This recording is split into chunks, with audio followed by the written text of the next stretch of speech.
Hello, everybody. Welcome back to the Access of Genius, episode 5. My name's Blake Chalfant, and I'm joined by my co-host, David Henry Rickenbach, aka DH, BC and DH.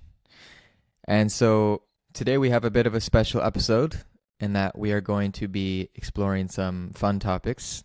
You can expect us talking about things like money, entrepreneurship, business, and really how to use the nature of our current time in the Most High.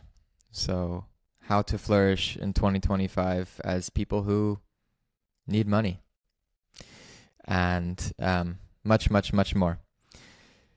And I'm really looking forward to it. And so, as we start to introduce the idea, I guess it would be cool to talk about why I even had the idea or the desire to talk about this, because it's been something we've talked a lot about, and it's definitely quite alive for me in my life.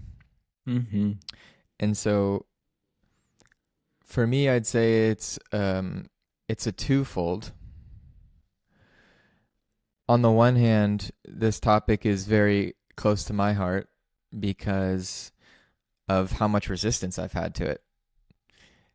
How much resistance I have had to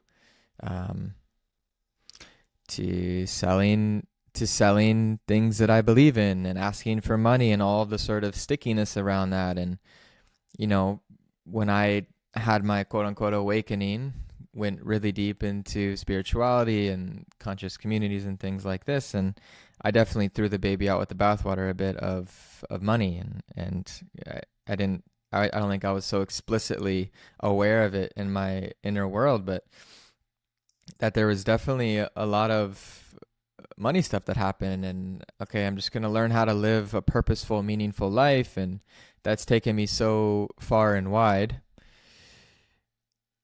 But I'd say in the past year or two, that following a life of purpose and meaning has taken me back into the arena of like really getting serious about money and business, which is the world that I ran away from 5 years ago. And it's funny kind of coming back to this image of that nature grows in cities. And so, you go out, you get obsessed with spirituality, consciousness, nature, and then you realize the vine of nature is asking you to go back into the city and recover the baby out with the bathwater.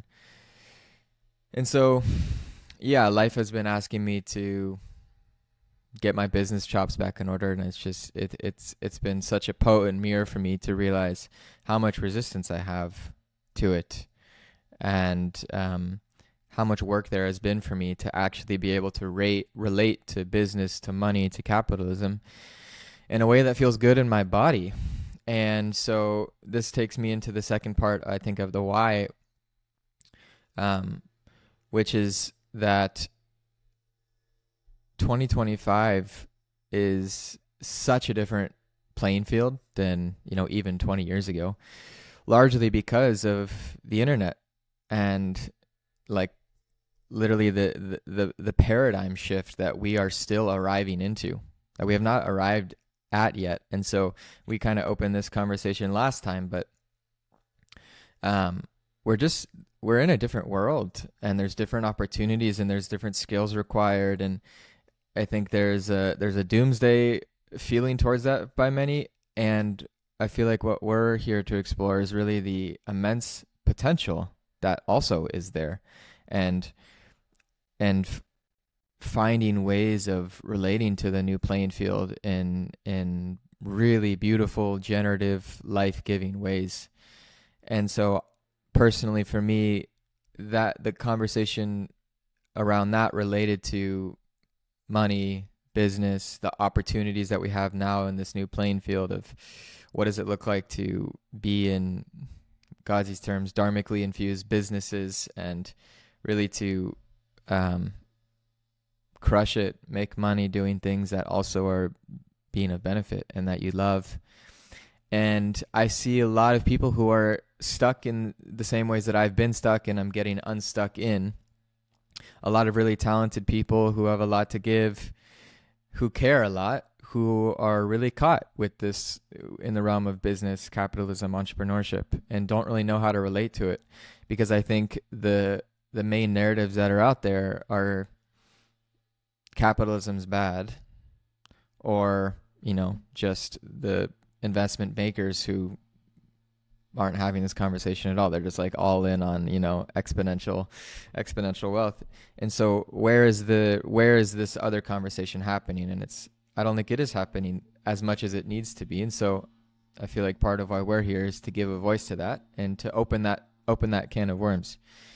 And sort of open source the conversation on what does it look like to be someone who cares a lot, who has something to offer, who's trying to relate to a world of capitalism that we've seen a lot of shitty examples in. So I'll pause there, pass it over to you, a long introduction, and yeah. Yeah, amazing. Well, you created quite a buffet there for us. And so there's a lot of different threads that we'll be able to pull on to get this conversation rolling. And, to start out here, we're bringing emphasis to, let's call it the idea or the archetype of the entrepreneur. And as I was reflecting on this conversation to come, getting into the heart of what is an entrepreneur, this distinction really came to mind, which is that an entrepreneur takes raw potential, or we could even say raw information, and they bring it into practical application. And there's a tie-in there with something that you've riffed on a fair amount, and which I think is a part of the playing field, which I think we want to create a foundation around of this really core question. Where do we really find ourselves? What is the playing field? And at least one element to really emphasize there is the playing field of the internet, and it's the playing field of the attention economy. And within that, as you, I think, were riffing on quite beautifully in a recent Substack, like the context of that playing field is extraordinary abundance. The Library of Alexandria on steroids. And yet we're not very well equipped to deal with that level of abundance. And so there's a lot of raw potential. There's a lot of ways we could synthesize information. But in terms of finding practical application, and practical application that creates generative signal, a sense that this is not only meaningful because it's going to say make us money, but it's meaningful maybe on a deeply creative or spiritual level of fulfillment. These are really places that we are going to hone in on. Those are the $1 million moonshots, because there's the layer of entrepreneurism, which is I need to make a quick buck. And then there's the layer of entrepreneurism, which is this is satisfying to my whole body. As you were saying, like this feels good in body, mind, and spirit.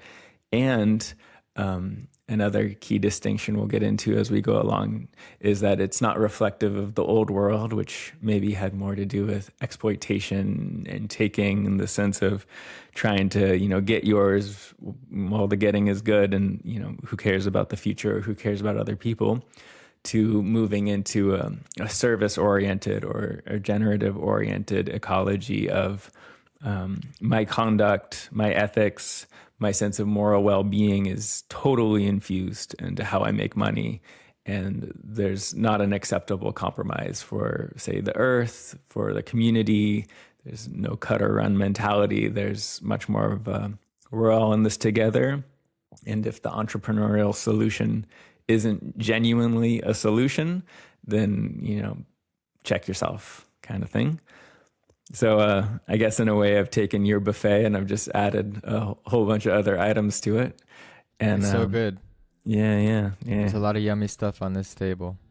Ping pong. And I think to put a cherry on top, and then we can actually start finding our way through this wildly dense forest, is what you named, which the way it makes sense to me is, I find that I've caught myself saying that, like, have to. So I have to post on social media, for example, because that's another one of these big topics that a lot of people have resistance to. how can we get to the place where it's I get to? No one's making me. Like, I'm doing this in a way that I actually feel so good within. Like you're saying, I'm not compromising. I'm not sacrificing. So I get to do this. It feels good in my body. And I think mission critical is getting as many people to that place as we can, because that's really where I think we're most alive, most in our pocket of being of benefit both to our lives and to the lives of others. And that's where you feel people radiating in their work. And so, we explored this last time, going from this old paradigm of if I make money, then that means I'm taking away from someone else. So the best thing that I can do is just make just enough so I'm literally surviving, versus playing more of a win-win game where it's not taking from others when I'm winning, but actually when I'm winning, it means other people are winning. So we'll get into more of that, but I just wanted to add the cherry on top of this beautiful buffet. And maybe where we can start is addressing the wound that we all have experienced living in this culture. And then we can start to build from there. I just think that's a good place to start, so we are all on the same page of where we're coming from. Mm-hmm. Yeah. Yeah. It'll be interesting to try to thread this needle very carefully, because part of the nature of the wound is its propensity to get us lost. And I think it's important for the listener and important for ourselves to just give the broad brushstroke frame that we cannot touch on all aspects of the wound. And at best, we're going to have some good general pointers. And at best, we'll create a contextualization that sufficiently gives us ground to stand on to point the way forward. I think the needle I want to try to thread here, that to me most profoundly encapsulates the movement into a generative relationship to money, and a generative relationship to our own stories of money, our personal stories of money, but also our collective stories of money, is a thread that I started touching on from the previous podcast, or whether it was 3 or 4, I don't remember at this point. But it was the point from Yuval Noah Harari that he makes in Sapiens, which is essentially to point out very directly that in the deep history of our species, his book is called Sapiens. So he's taking a sort of objective lens on just who we are as animals and what makes us as animals unique and distinct from other animals. He really identifies our capacity for coordination through story. So coordination through story runs through the heart of religion. There's a shared story, and out of that story, different behaviors happen. And then coordination through story as it relates to money, which is essentially that at its root, money is a fiction. It's a story that we're telling ourselves. And what might be fun to try to piece apart here is the wounding that's happened around what we might call raw assets, or like primordial assets, in the sense that, if you are hunting with your homies and you get a megalith, and the village eats for the next 7 days feasting because you got this huge animal, there's something undeniably real about the quote unquote tangible asset that you just got. No one needs to debate if it's meaningful or valuable. It's like we're living now, and before we were starving. Whereas if you are trading seashells, seashells can't be eaten, and you have furs, and the other person has some gold, or we're starting to move into abstract value. We're starting to move into a sort of sociology of trust and commerce based on this shared fiction that this seashell ultimately becoming coins, and ultimately becoming dollars, and then ultimately becoming just digital symbols that are traded on the interweb or blockchain. That in this leap of faith into sharing this fiction, there's this removal of the asset from direct survival based commodity, food, water, energy sources like wood for fire, etc. And I don't know if this totally lands the plane here, but I'm going to make the point and pass it back to you. I would wager, and I'm just honestly thinking out loud here as I'm trying to elucidate this framework, that one of the deep wounds is in the collection of abstract values like seashells, divorcing itself from true means of value in the sense of food, shelter, ecology. That there's something in, say, I guess we would call it the agrarian age, where we went into agriculture, where power started to accumulate to people who could live somewhat in an abstract power game of wealth accumulation to the detriment of people who were completely wedded to direct value exchanges. Like, I'm a farmer, I'm tending the crop, my work, my value is directly tied to whether we're eating this season or not, to a class of people that's managerial in the sense of we're accumulating the seashells to trade all this stuff, but the wounding is somehow tied in that divorcing from the concrete practical reality. That's beautiful, man. I have a question, and apologies to anyone who's listening. I swear the leaf blower is about to go off, so stick around. So I want to go deeper on this because I understand what you're saying, and I can tell that there's a there that hasn't fully landed for me. So the clear distinction that you're making is the shift from the things that we actually need, capital N need, the survival-based things, food, shelter, and all of a sudden society evolved to the point where now people were starting to have things that they don't necessarily need, it's more of a want. Like the icing on the cake started to expand of what people were holding and acquiring, and there became this like shift. But there became this clear shift in people, where there were some people who were living large with all of these, with the jewels, with the Bentleys of Rome, the chariots, and there is some people who were still very attached to just the basic survival based needs. And I also love that we're going back in time here, because I think this topic ultimately is one that's ancient, and the sort of wound is ancient.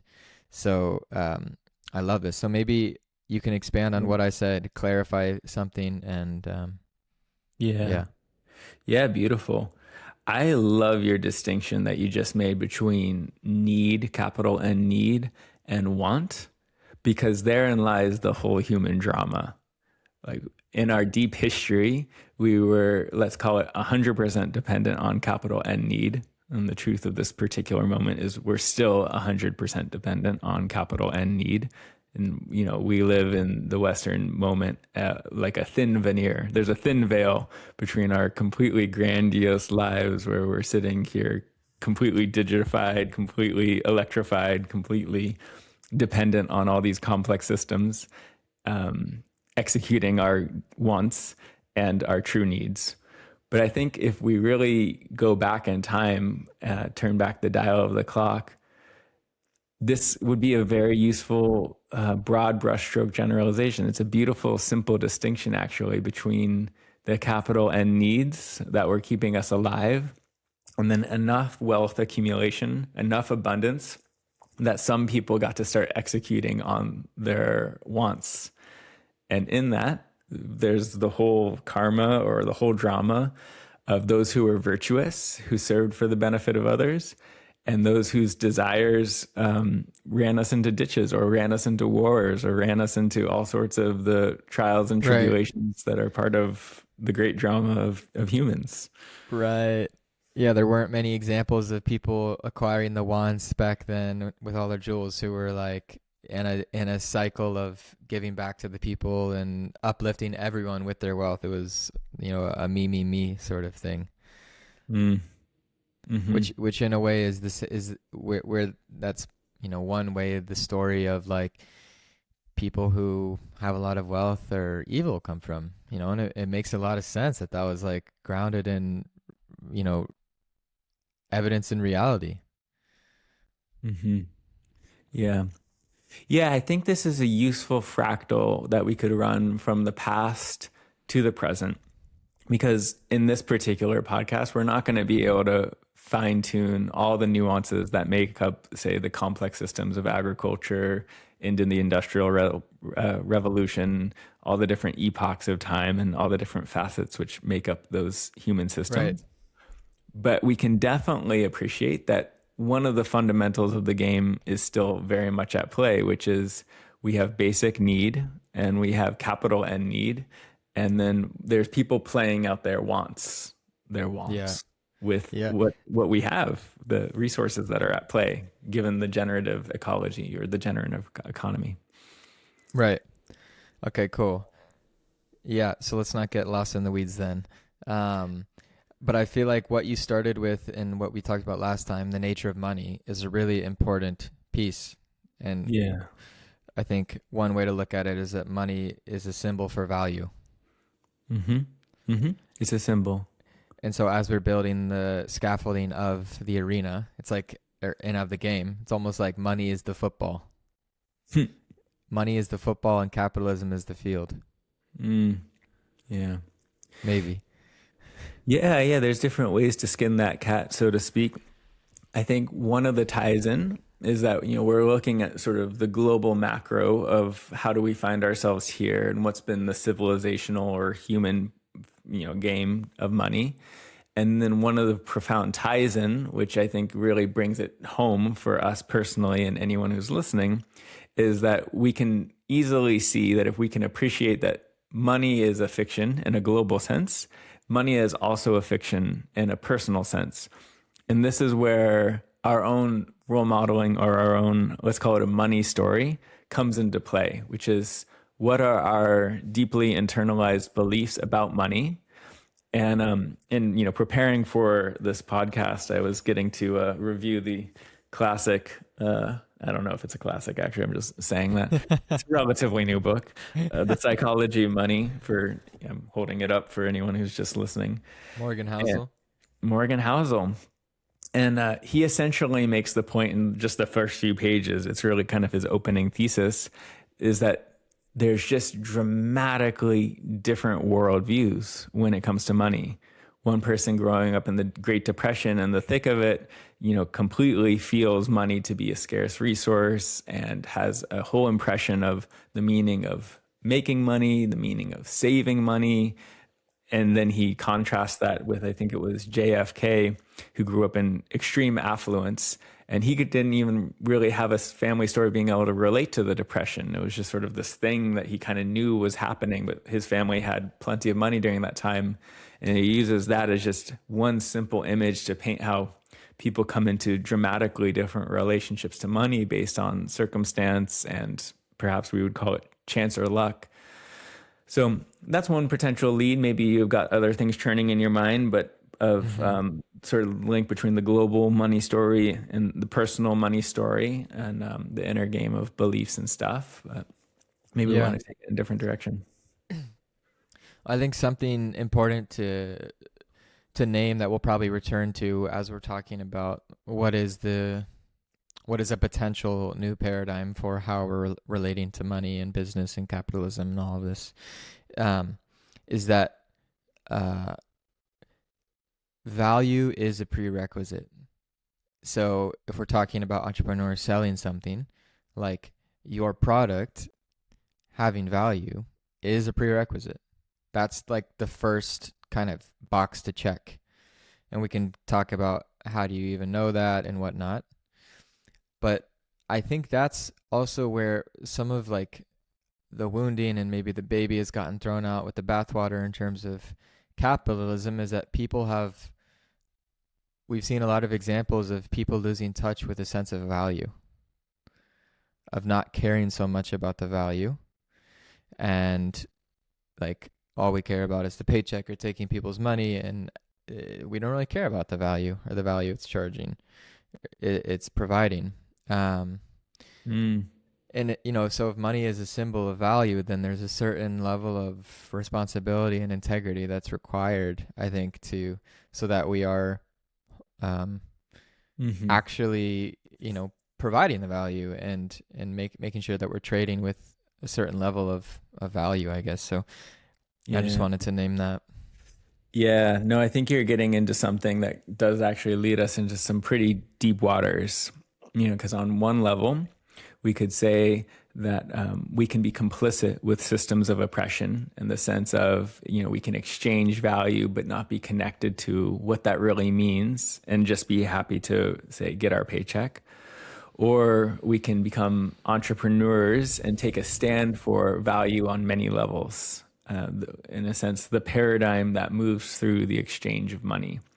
And there was one distinction that I was studying from the book Infinite Game, which I feel like maybe touches on this in a way that can clarify what we're even talking about. And what James Carr says is that finite players are theatrical, whereas infinite game players are dramatic. And what this means to me in this context is that a finite player is theatrical in the sense that they're playing from a prescribed script. They're playing someone else's dream. They're playing a part that they weren't complicit in crafting. Mm-hmm. They're theatrical in the sense that they're just playing through the motions of what their boss tells them to do at work, kind of thing. Or we're theatrical as we're going through the educational system. Whereas infinite game players are dramatic in the sense that we're right in the arena, we're right in the drama of taking a stand for something. Or this word agency came up really strongly for me as you were talking. Are we a free agent that's exercising our power and our responsibility to wield value, to understand value, to make sure that value exchanges are not just lowercase v, but also, say, a capital case V in regards to a paradigm moving along exchange. I think just to try to define that so it's not a loose end, a paradigm moving along exchange would be, am I allowing a culture of extraction, greed, exploitation, and oppression to move through this value exchange? Or am I situated in such a way where the paradigm that moves through this exchange is one of, say, generative win-win possibility, or for the planet or for the people, et cetera? Yeah. So Yeah. those are a few different layers. Beautiful, man. I love that tie-in. And what's coming up for me is self-trust. And I would make the assumption that the majority of the people listening to this podcast, many of the people listening to this podcast, probably are good at what we're already talking about, and they've, found their way through this forest. And there's going to be some people, though, who are still struggling with some of this, and they're still feeling, tension around it, and they haven't maybe fully found their way into this I get to fully flourishing in this entrepreneurial game. But it feels important to name that the majority of the people listening to this don't have the problem that they're just crushing capitalism in a unhealthy way, and they're naive and ignorant to the wounds and the pitfalls of the incentive structures, and that's not the people that are going to be tuning into this. The people that are tuning into this would be more on the spectrum of having a hard time relating to the arena because they're so tuned in to what's happened and they care so deeply, but there's this sense of not wanting to do it wrong, of not wanting to make the same mistake. And this maybe is all my projection, but what I want to say to that is just I feel like to become an infinite player, to use your words, to be in the drama and not just acting out a script, there is a sort of courageous leap energy that I feel in daring to trust yourself, daring to trust yourself to really take that step, that you're not going to repeat the mistakes of all the examples that we've seen that have done it in shitty ways, that you've integrated that and you have the capacity to listen, and just trusting that level of care that you have, Yeah. Yeah. Well, this really brings to mind the difference between fantasy and reality. And in preparing for this podcast, I wanted to quote you because it's such a good quote. And I think it gets to the heart of what you're speaking to right now, which is, I'm quoting you, people fantasize about having more time, but I don't think most people are equipped to handle it. And the true statement here is that's true of money. People fantasize about having more of it, but they're not equipped to handle it. Mm. And one of the very common fantasies that I think is a part of the zeitgeist you're speaking to, and self-trust and, will I repeat the same mistakes? And I feel like it's worth creating a little asterisk there, is like, and you probably will make some of Yeah, the yeah, same yeah. mistakes. You won't do it perfectly. Yeah, yeah, yeah.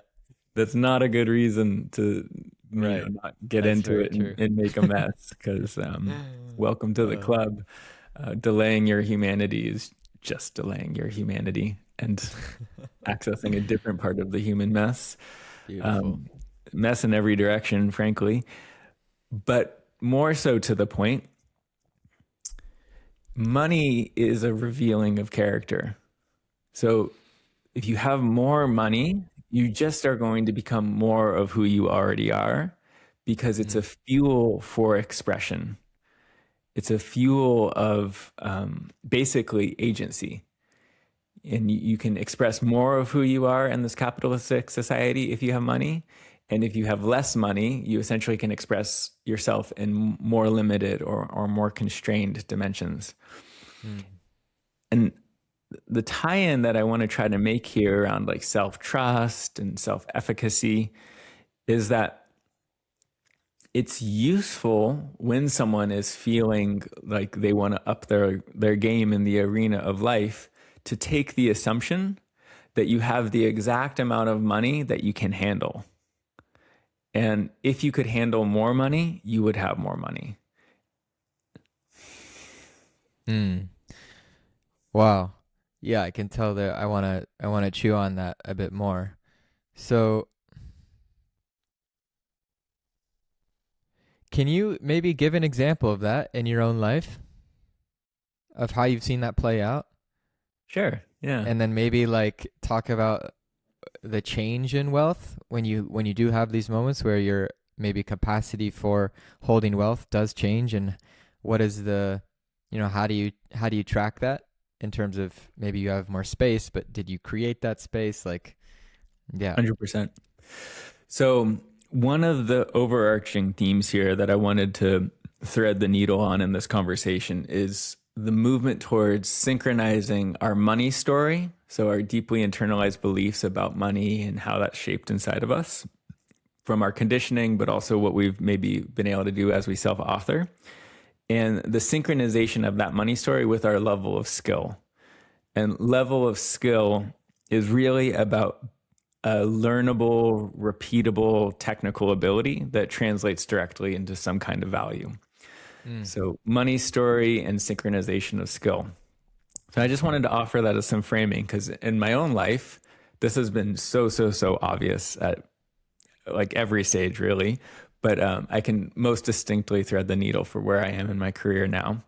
As I currently sit here, I'm 36, and I have been a fully self-sustained entrepreneur for 5 years or so. So I've been doing everything in regards to dotting my own I's, crossing my own T's, being my own boss, doing all my own client acquisition, delivering the quote unquote product of my service, etc.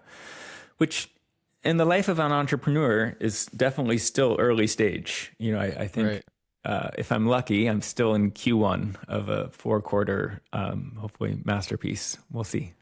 Definitely building in that direction. You're crushing it, by the way, man. Yeah, it's going well. I have a lot to be thankful for. I feel both lucky and fortunate, and also put a lot of energy and time into the right things. So it's in fruition right now. Mm-hmm.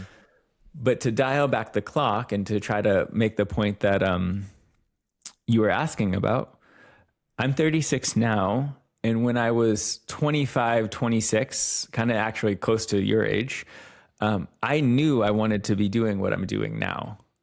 I remember I was staying at a friend's place and they were in one of these quote unquote ceremonial, transformational community spaces. And they were offering their work and they were pretty well established in their work. And I was helping out and just kind of living in their space and just kind of in one of these intermediary nomad periods of my life. And I remember, because it was somewhat fueled by these quote unquote visionary compounds that were quite abundant at the time, having these moments of seeing that I wanted to work with a certain kind of extraordinary individual at the intersection of their deep healing and their self-expression and, being a high impact leader. The energy was so obvious to me. I was like, this is my path. This is my dharma. This is who I am. But my technical skillfulness to execute on that was practically none. I had zero actual training in holding therapeutic space. I hadn't gone to grad school yet. I had a fair amount of learned wisdom just by having been around transformational spaces and holding space for friends and doing some, preliminary work, we could say, in regards to my own inner work and my own inner healing. But I had to go through, I would say, 5 years or so of actual training, like Yeah. actually developing skill.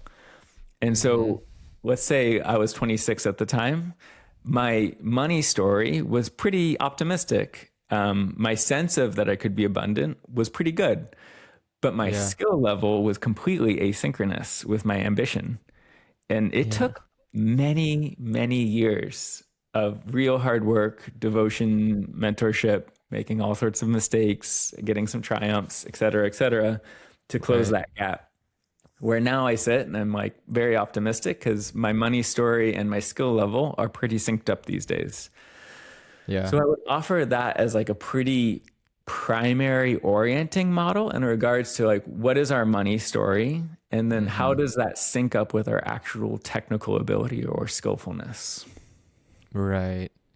Yeah. Thanks for the example. Another way maybe to say that would be that um, the value that you are receiving through monetary compensation is synchronized to the value that you're actually providing. Right. And, I think, like you're saying, I have a very similar experience where, my excitement and knowing that financial abundance and all of this and thriving, doing work like this is completely possible in these visionary moments. Like, yes, it's true, but then there's a more like human getting down to the nuts and bolts of reality when you're, actually trying to get clients and then you're working with clients and and I feel that part of the synchronizing of those two, of the value of what you're providing and the value that you're receiving, is real-time feedback, is like evidence. And so, this is kind of coming into the conversation of sitting on the bench versus getting on the field. And I think assuming that you're doing something that's not potentially dangerous or something like this, like, yes, acquiring skills and training and getting to a place where you feel good enough to maybe offer something. And again, we're not just talking about being a coach or a therapist. There's so many different ways that this can look, a service. But then like running some test trials and maybe you start off with offering it for free or a donation or something like this and getting really real-time feedback, because you're going to be able to tell if what you're doing is working, if it's providing value.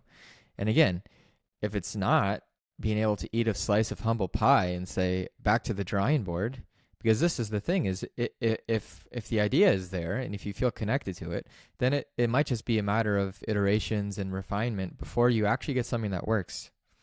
But I just feel like there's such an important piece of stacking the evidence of real-time feedback of seeing, oh my gosh, this is working, this is providing value, and that helps synchronize then asking for receiving monetary compensation for it, receiving the value from them.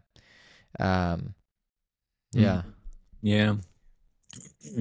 So feedback is key, and getting high quality feedback from people who have either walked through the territory that we've walked through or have accomplished what we've accomplished. I think this is a key signifier or key distinction, because not all feedback is equal, in the sense that Right. if somebody's accomplished what you've accomplished, their expertise or their ability to hone in on the specific area that can be of benefit to you is going to be dramatically different than someone who hasn't accomplished the same thing. So I feel Right. like that's one useful distinction in regards to feedback itself. But I think if I'm understanding you correctly, and you can clarify, part of what you're speaking to is the day-to-day iterative feedback of being kind of directly in the craft, so to speak, like directly in the making of a product, and then being willing to, in a sense, face the music of looking in the mirror. We could say face the music, the looking in the mirror of what is the actual impact of what I'm doing right now, having, say, on my audience or having on my state of being, or is what I'm saying in this moment landing with this other person. You know, this is of course a huge part of being a coach or a therapist, is moment to moment attunement. You know, in terms of like feedback for our process right now, that's maybe a longer wave in the sense of, you know, is someone actually listening to this, and what is the impact on them, and how would we take that in? But I think if For I was to sure. try to put a bow on that, it's like, it's some, I think I hear you, and clarify this if this isn't right. It's some kind of willingness to be receptive and in dialogue with our process, and not be protected and defended about it. 100%. Yeah, that's spot on. You're articulating a flavor of what I'm saying. And yeah, I think that distinction of having high quality peers and mentors who are able to give you real feedback is amazing, because ultimately the game of entrepreneurship is it's us. Like we are the products, and that comes with a different level of vulnerability and also self-belief.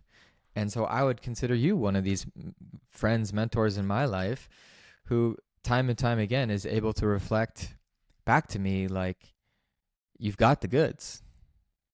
Because I think that's something that so many of us can get caught in, is not fully seeing ourselves, not seeing our value. And so having someone who sees that is absolutely invaluable. So yeah, I mean, thank you for that. It really is invaluable. 100%. Um, and I think the other thread there is like, and this comes back to the Steve Jobs quote of realizing that our society has been built by people just like you and me. Mm-hmm. And I just think about how in our culture growing up, we are so not taught to believe that. Yeah. Or that idea was missing from the curriculum of life. And so I think the permission slip is like to try things out. Again, assuming that it's not hurting people or something, trying things out. And I guess I'm speaking to a specific kind of person with a specific kind of resistance, but like daring to try out your ideas, because if what it's going to take for you to try and get on the field is make it for free or give a 100% refund in the beginning if they don't get the value out of it, like that's a great way for some people to get over that hump of like their resistance. Mm-hmm. So the worst case scenario is, first of all, they're probably not going to get nothing out of it. Maybe they don't get what they thought they were. Worst case scenario is they get a refund. They did something for free and it was okay. That's not that bad. Mm-hmm. Best case scenario is they go through it, they get value out of it, and you realize that what you have, there's something there. Something about it works. And that's amazing. That's a great foundational place to be in. So I guess, you know, in the entrepreneurial lane, the invitation that I really want to give, that I feel so passionate about, is just like getting on the field and putting on the experimentation hat and trying some different things out. Yeah. Yeah. Yeah.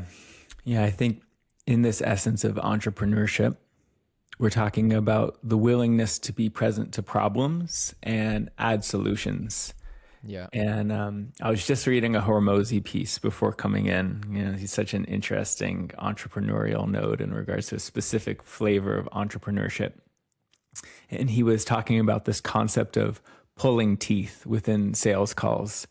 And essentially, his point was that when you're talking to someone, and this could be applied to therapy, this could be applied to selling an online course, this could be applied to getting people into a program, that essentially people will not buy something or will not feel motivated to buy something if you're not resonating with the specifics of their problem, if you're not resonating with the specifics of their pain. And I think as a tie into what you're speaking to with, I would kind of frame it in this moment as sort of like just the willingness to keep trying and the willingness to keep iterating and the willingness to see what's working and see what's not working. Another growth edge, and this has been actually a pretty significant one for me and kind of in some ways continues to be a significant one, is the willingness to really be in the details of what's not working for someone or what's not working in a system. And in Hormozy's language, it's pulling on teeth in the sense of you're asking someone the specific questions of, can you tell me more about this? Or can you provide an example of, which place you right in the heart of someone's real problem, with the actual nitty gritty details of their problem.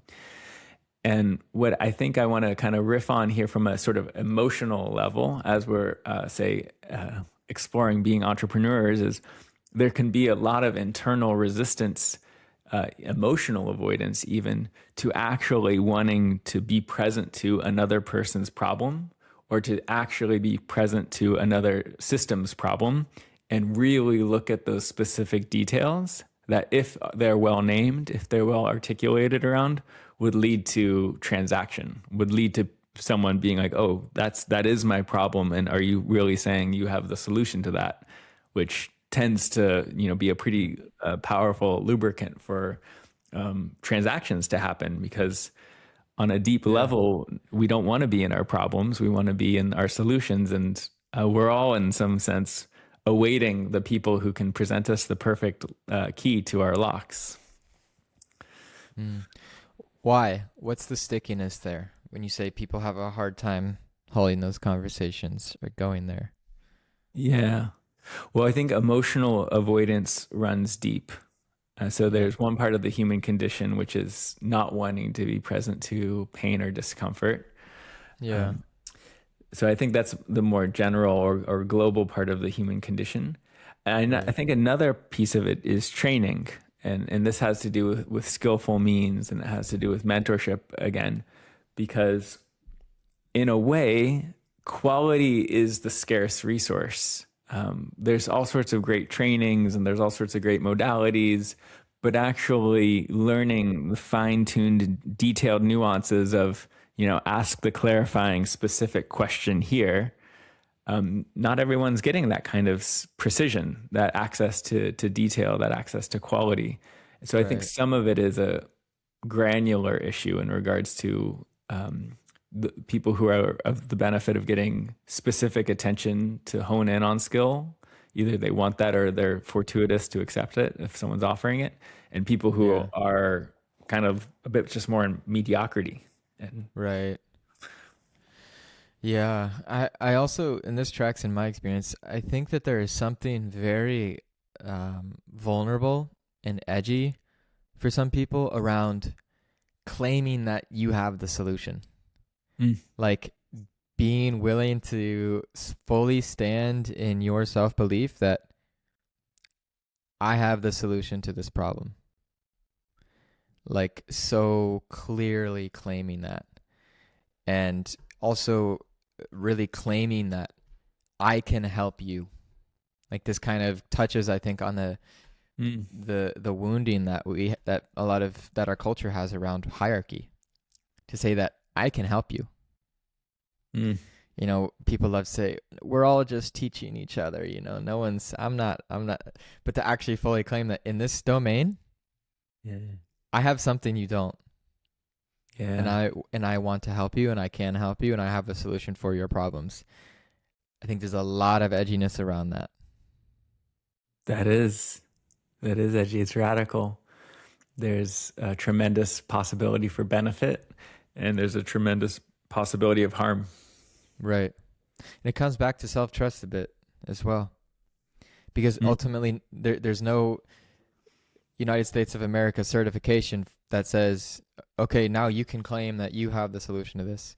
Now you can claim that you can help people. It's completely a internal decision. Yeah. Do I feel good in my capacity to hold space for this person or to offer this service? Do I feel confident that what I'm offering is valuable? Do I feel confident that the value I am asking for in terms of transaction matches the value I'm providing? All of these sorts of internal checks as we're stepping into the ring of entrepreneurship, it's a wild west. There's no one that's going to come along and say, okay, now you can do it. It's Yeah. entirely your call. And so, but again, it feels important just to name that I think a lot of the people that might listen to this are probably more on the spectrum of being less, um, being less, I don't know the right word, jumpy to claim things before they are like uh, not ready. And again, you're going to make mistakes. We're all going to stumble.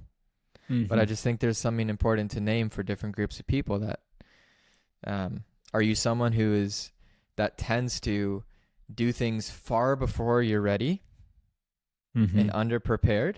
Or are you someone who tends to wait until you're extremely overprepared, maybe 2 years down the road from when you actually were ready to do the thing, because you care and because maybe there's a fear of not doing it right? Yeah. That, yeah, These are profound dialectic tensions. I feel like on the one hand, we have the entrepreneurial mindset of Silicon Valley and other places, which says something to the effect of fail fast, fail often, or fail forward, which I think is a part of the ethos, right. you're really getting Fail at, which forward. is if you feel like you want to play the game, like go for it, be willing to get in there, iterate, make mistakes, be open to feedback, learn, grow, which it should be said, it's an uncomfortable process. That's advocating for a type of growth that's going to be uncomfortable, where our vulnerabilities are exposed often, or in Josh Waitzkin's language, these are truth-telling arenas where we're facing things in a way that's more honest. So that takes a certain kind of courage and willingness to be uncomfortable. That's badass and wonderful, and certainly what I think we're all about advocating for here. I certainly want to see more of that in the world. But on the other side of that dialectic tension of, let's just call it fail fast, fail often, in pursuit of offering something great and of true value, is the necessary checks and balances found within reputation and community. And I Right. think it should also be said that we do see a saturated marketplace full of bullshit, and we Yeah. see a spiritual marketplace full of charlatans, Yeah. and they didn't get enough training and nobody authorized them, and they are making it up, or it's their own little quantum blah blah blah blah blah, and it's like they're not even using the word quantum correctly. It's like that actually drives me insane. Bill Nye the Science Guy, I saw him give a lecture once, and he's like, quantum is the smallest unit. So when people are talking about a quantum jump, it's like Yeah. that's extremely small. It's like Yeah. Yeah. quantum is like the biggest thing ever. It's like it's the most hilarious little like fuckery because it's so not Yeah. definitionally correct. And Yeah. that to me epitomizes so much of the other side of this equation, which is Right. there's so much low quality, mediocre practitioner shit that's dressed up Right. real nice. Right. Man, and this has been such a huge part of my resistance and daring to even call myself a coach. It's like I don't want to be like that, and I know that me stepping into what I'm doing, and if I am going to use the word coach to some people, I'm going to get lumped into that crowd, and that's just the nature of it. And Yeah. it's whatever. Not everyone's going to be able to see me. Not everyone's going to be able to understand where I'm coming from. And just what I'll say to that again is like, if you're someone who is turned off by that, by the charlatans, by the modern coaching spiritual community and all the ways that it's being done. Like if you're someone who's aware of that and you can feel you have a tension around that and you have resistance to that, that's probably a really good sign that you're not going to do that. Mm, mm, And so again, like self-trust. And again, if you're someone who's very aware of the ways that you know capitalism has gone wrong, or the quote unquote wound, if you're someone who's aware of that and that's one of your areas of tension around, should I do what I want to do with money or with my services, like again, that's a good sign that you have that you're seeing clearly. And it doesn't mean that we want to stay in that place of the wound and the tension, but it's a good sign that, like, trust yourself to enter the arena, knowing that you have turned over the rocks and you have looked under there. Just I'll introduce the next topic and throw it back to you, but I have two things in mind. We haven't really even touched on capitalism. I think if it would be important to like just open that up, like what even is capitalism, what's the playing field, and kind of getting into where it goes wrong, this sort of stuff. We need to land the plane on my end though. I have to go. When did I It's say? 1:15. You said 10:30. Yeah. No, that's right. That's right. Somehow I got 10:20 in my mind. I Yeah. can do till 10:30. Okay. So maybe we touch on capitalism. I also wanted to touch on the idea, maybe we save this, of just like the idea that it's not helpful to be poor. Like you're not able to you'd be able to do things better, create whatever it is if you had more money maybe. But just that sort of idea that's like, it's not a service to be poor. Mm-hmm. So between those two, is there a way to tie them in, or do you want to start with one? I think I would like to talk about capitalism in this episode though. All right, man. Let's start. Okay, we'll One, start there. 2, 3. All right. So I think it's important, as we're building the foundation of this entire conversation, which we realize now we'll probably have to do a couple more episodes on, to talk about capitalism. Because this is definitely true from my experience, and I imagine maybe for others, that we throw that word around a lot, but I think for a while I didn't even really ever know what it really meant or define it for myself. And it's also such a common narrative in the spiritual world of like, screw capitalism. Capitalism's the problem for all of our stuff. We need to get rid of capitalism, and that would be the answer. And I think it leaves a lot of I think that idea needs to be unpacked and added nuance to. And also, I think that idea leaves a lot of people crippled, because the reason that anyone is listening to us right now is because of capitalism. The reason we're having this conversation is because of capitalism. Like, we're all so deeply embedded in capitalism. So much of the lifestyle we rely on is because of capitalism. So I think that's an important elephant in the room to address. But it's like, okay, we all need money. I'd be more useful if I had more money, maybe. But the arena that I have to do that in is capitalism, and apparently capitalism's bad. And so it kind of leaves me like with a straitjacket, unable to do anything.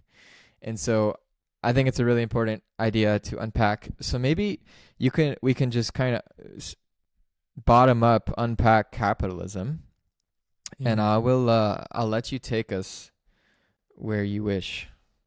Yeah, nice. Well, I think a fun way of looking at capitalism is that it is a hyper object.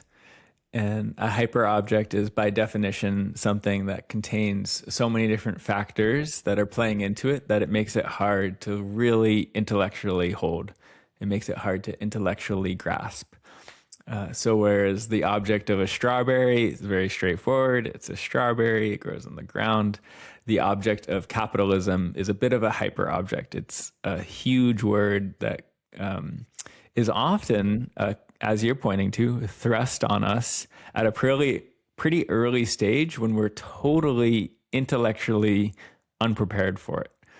And so it becomes this big boogeyman of a word, or it becomes like a big ominous of a word. Or maybe if you're in a certain kind of household and dad's a venture capitalist or something, it's a beautiful word. It's an amazing word. You're like, wow, Mm. capitalism.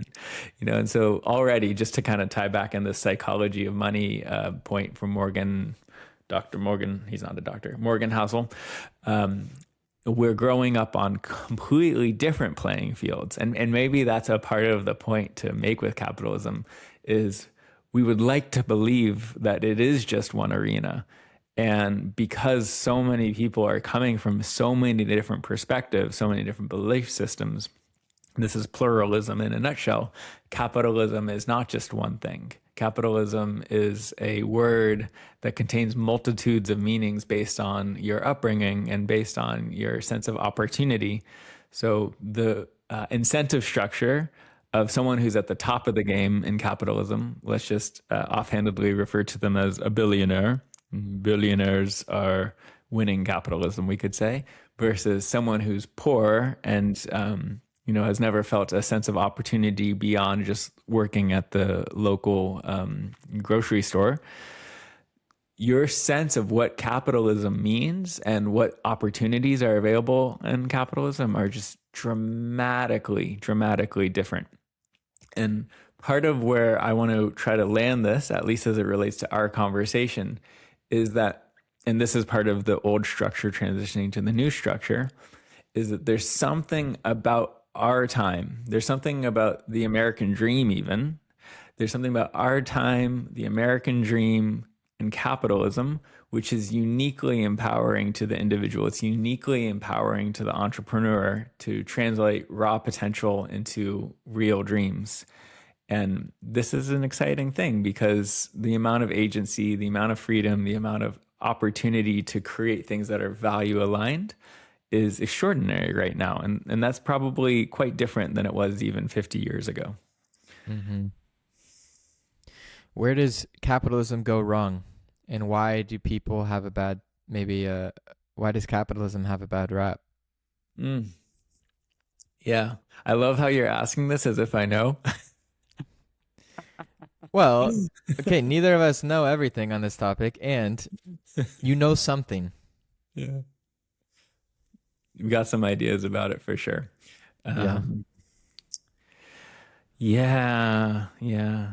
Well, I'm a very philosophical person, and anyone who's listening to this, who's digging the kind of perspectives I have, they'll know that I tend towards a sort of mythopoetic, sort of deep view of human nature and stuff.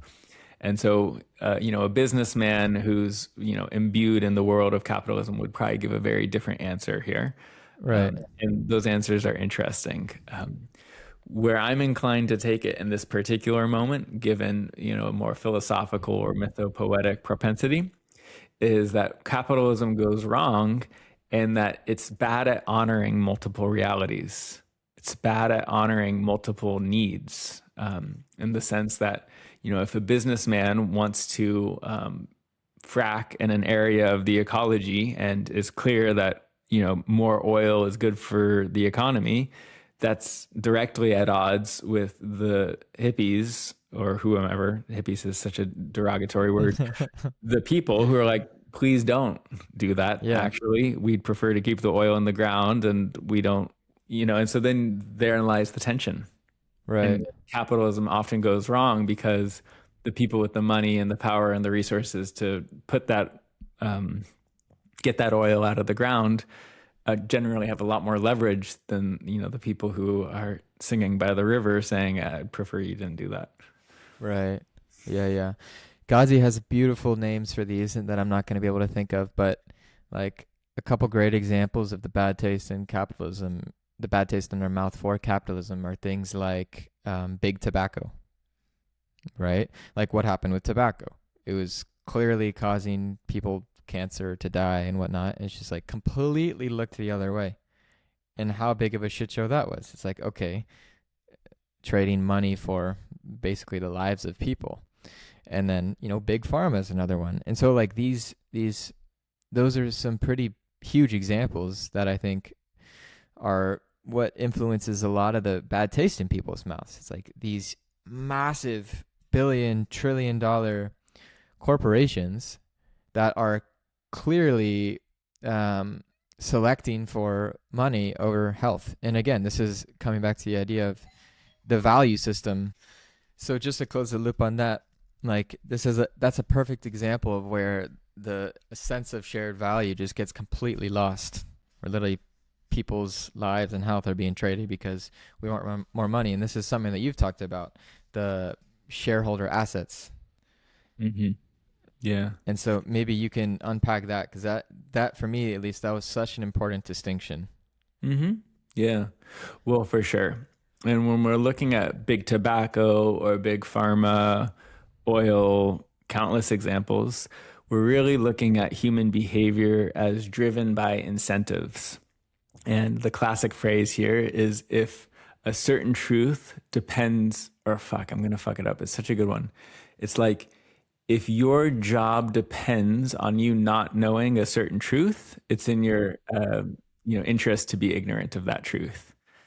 There's a more elegant way of saying that just like is beautifully encapsulates the idea, but essentially, because of capitalism's incentive structures, we are quite easily hackable in regards to what we'll pay attention to and what we'll believe is true, because it aligns with our incentives, our paycheck, our vacation that we want to take next year, and we'll ignore other things. And generally speaking, humans are pretty bad at holding contradictory ideas that could be equally true at the same time, which is, I'm making a fuck ton of money selling people tobacco, and sure, there's some pleasure in being able to have a smoke, and this is killing people, and I'm advertising to children, or blah, blah, blah. Right. So that's one piece. The other piece, and this actually also, as we continue to draw deep from the Godsey well, this is a Godsyism, which I think is quite literally a bullseye in regards to what makes quote unquote corporations evil versus corporations good. And, a huge piece of what he's probably going to unpack in the next couple of years is how to develop super benevolent corporations, which I think is really exciting, because we both probably grew up with the idea that corporations are evil and they epitomize everything that's bad about capitalism. And the specific piece there that really hinges on a corporation being evil is having to maximize shareholder profit. So when a corporation has to maximize shareholder profit, the incentive structure is basically malignant. It's like a metastasized cancer.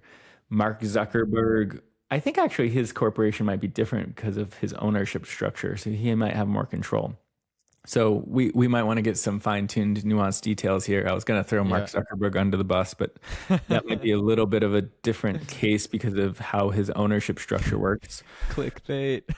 Yeah. Look at us slam Mark Zuckerberg sucks.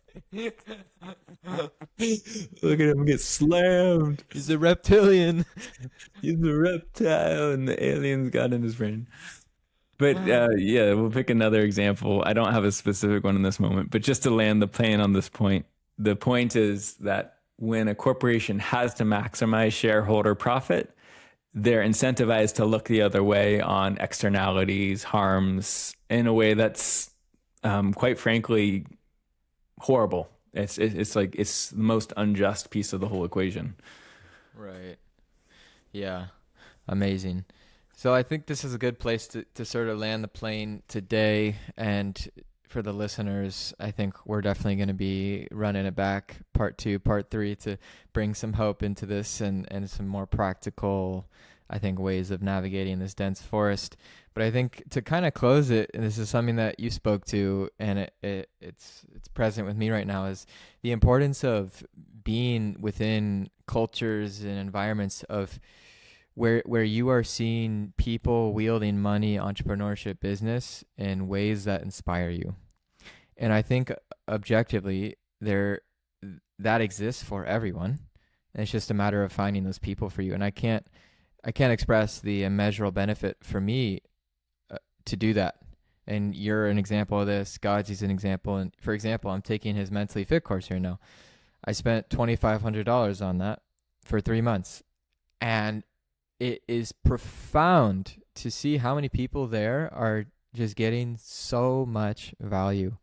And so just sort of the real-time feedback and experience of witnessing value being delivered in really beautiful ways, where you can also see the person on the receiving end living a abundantly thriving lifestyle because of it. Seeing Yeah. people who have mastered that virtuous cycle of value being synchronized is so beneficial. Yeah, 100%. And we'll probably get into this in the next one, which is how to incentivize transformation. And there's a whole Yeah, yeah. fascinating aspect of human psychology that'll like get us oriented to constantly finding the lessons and the teachings and the awakening. And that's pretty cool when you really tap into the virtuosity of that. Yeah, yeah. Well, man, it was great to run it back. I really enjoyed today. For all the listeners who are still here, you know what to do. You know what to Smash that like do. button, share it with a friend, subscribe. Yeah, share with a It's friend. appreciated. Yeah, yeah. It All is. right, man. Until next time. Till next time. Great work.